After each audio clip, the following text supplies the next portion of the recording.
Go. Stephen Del Duca, thank you for joining us. Sudbury Politics, the show. Rachel, Jeff, and myself, Richard. It's great to have seen you square off with the other candidates at the debate tonight. How do you think it went? Well, first of all, delighted to be here with you. Delighted to be back in Sudbury. I think the debate was fantastic. The room was full. There seemed to be a good energy. I thought the questions were bang on. Some of the topics that we covered tonight, that's the first time we've covered some of those particular topics, which I think was good for the field of candidates. The most exciting thing to me, as a very proud, long-standing Ontario Liberal, is that the field of the leadership candidates is very, very strong, and that bodes well. Everybody's working so hard. All of the candidates have been campaigning for months. Nobody's letting up. Everyone's working relentlessly towards the leadership convention. So I feel really good about where the party stands today, given the kind of energy that we see coming from the 6 candidates. Were there any questions that you would have liked to have seen tonight? It would have been nice if they asked how I did my hair today, actually. I used a little extra wax this morning on it, but I don't tend to. Okay, I'm all kidding aside. No, I think the questions were bang on. I think it would have been great if we could have included something a little bit more about economic development for Northern Ontario. Mm-hmm. But some of the answers that we were all able to give did touch upon that. And so I think that was great. And I say that only because I did serve for about 7 months as the economic development minister. So, and we know that while the employment at sort of a macro, the economy, I should say, at a macro level in Ontario is strong, we have some challenges on a regional basis. And so perhaps a little bit more of a focus on economy and jobs, but that's not a criticism of our moderator. He was really holding us to account out there, Mr. Thibault, but fantastic questions, great answers. Yeah. I got a bit of a follow-up on that then. So we talked about mining, resource development. What we didn't talk about was the supply side of that. Northern Ontario has a lot of tech built into the mining industry. Mm-hmm. Sudbury in particular is really uniquely situated to be able to have a university, a college, research and development where most mining communities do not have that access. But we haven't really seen provincial governments support that industry to a high level. How do you change that? Yeah, so there's no easy answer necessarily. I mean, my guess would be that's likely not to change under the current administration, the Ford administration. I think it is about making sure that there's an alignment between the skills that we're training for here locally and regionally and the jobs that exist.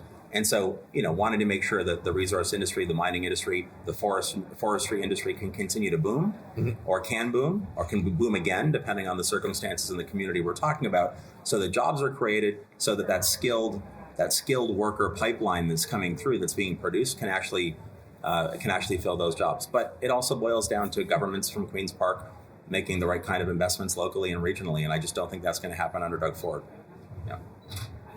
So you mentioned strong candidates in the leadership race. So interesting, especially me as a woman who's passionate about politics. This time around, half that are running are women. So I'd ask you, from a male candidate's perspective, I find it interesting to ask why you think it's important to have more women and more diversity in leadership races. I think that political parties are not unlike most other institutions. We collectively make better decisions and perform well when we're reflective of the people that we are representing.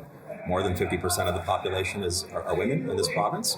And we made, I think, great strides under the previous Liberal government, under our administration, to move in the right direction. But we had a question here tonight on the gender wage gap. Right. We know we are still a long way away from the kind of equality that we need on that front. I think Kate made a really good point. I echo that, which is we need more women running. Right. We need more women running in seats where they can win. We need more women in caucus. We need more women in cabinet. And we have a lot of work to do in that regard still. But to me, it's mostly about wanting to make sure we reflect the province that we are representing. And if we wait for that to occur organically, if we just kind of talk in slogans and we don't measure our progress, we're never going to get there. Right. So in terms of policy initiatives, so I know we were saying about the wage gap and that legislation going forward. I know your government, the previous Liberal government, like you said, did a lot of work on that piece. If you were to be leader going forward, what are some of the policy initiative perhaps for women's issues that you would focus on? Yeah, so again, Alvin's talked a lot about the need for universal daycare. I think we started to move in that direction in our last budget. Obviously, Doug Ford won and moved in a completely different direction. I think we have to look at that again. I think we have to look at corporate Ontario and decide whether or not there are ways tangibly to hold corporate Ontario to a decision-making accountability around how they structure their boards, how they're populating their executive teams. I think there needs to be, both in politics and outside of politics, an awful lot more mentorship. From a political perspective, I can tell you, I've been involved in candidate search many, many times. It's never a problem finding men who want to run.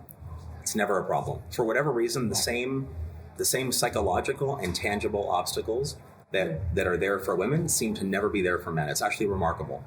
We need stronger mentorships inside politics, inside government, outside of government, in the corporate world and beyond, that can actually help women understand there's a path forward where their hard work will be properly and fairly and equally rewarded.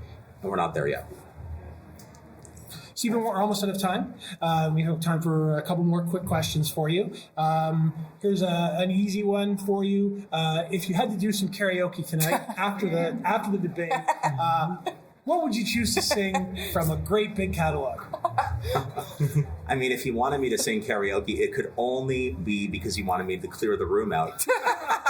And secondly, like, I've been working really hard and I'm a competitive guy. I'm trying to win the leadership. And so if you had me belt out a tune here tonight, I'm quite nervous that perhaps my chances would drop dramatically. So I don't, that's a short way or a long way of me saying I don't know exactly what I would sing. I just know that it would be unpleasant for those within listening distance. So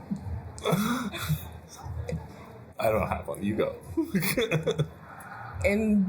Embarrassing TV series that perhaps, or movie that I like? you like.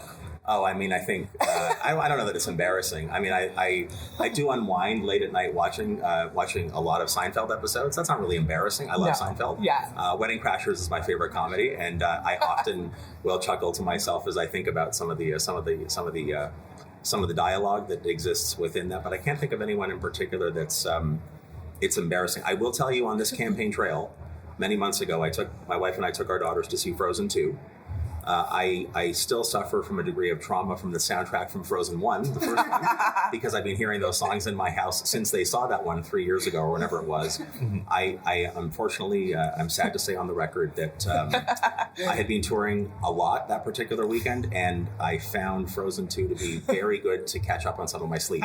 So, and it's not because it was a bad movie. I was just a really, really tired candidate at that moment. And those chairs are so comfy, and it's climate controlled in the theater, and I kind of dozed off. But my daughters adored the movie. And now I'm hearing the soundtrack every day of the week on Frozen 2 as well. So there you go. So maybe your karaoke song would be Let It Go from Frozen 1? Or maybe that can be the song you sing about this question. Let it go. Let it go. Okay, let it go. You're not going to get a song out of me. So. I can tell you got a tight team because I think your assistant knew exactly where you were going with those two questions. Yeah, not surprised. Wedding Crashers comes up quite frequently. Yeah. Well, it was great having you. Thanks for coming up to Sudbury, sharing your views. Yeah. So, we enjoyed talking to you. I appreciate the opportunity. Great seeing all of you. Best of luck. Thank you. Thanks very much. Pleasure to meet you. Cheers. Thank you. Thank you. Thanks. I'm surprised you didn't say Post Malone.